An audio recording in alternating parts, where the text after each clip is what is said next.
Ang tao og walay Kristo bisang pagpuno siya sa material nga mga butang, pildero lang gihapon siya.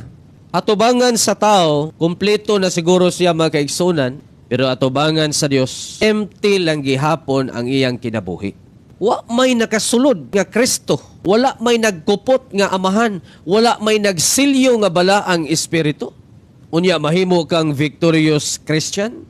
Daghamang Christian diri sa kalibutan. Naay Christian kay dili Muslim. Basta di ka Muslim, Kristiyano ka. Naapoy nagpaila nga Christian tungod kay nagsunod sila sa Biblia kuno. Pero naay nagpailag yung Kristohanon sa pulong sa buhat. Tungod kay mituo og midawat ni Kristo. Mo na'y tinuod nga Kristohanon.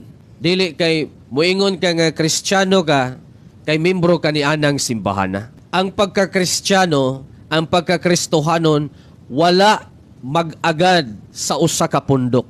Kundili nag-agad kung kinsa ang naghari siyang kasing-kasing nga mao si Kristo Jesus. Una ang nagmadaogon, nagpuyong puno sa kadaugan. Kay nakaangko na ka og Kristo nga maoy namatay tungod sa atong mga sala, gilubong og nabanhaw.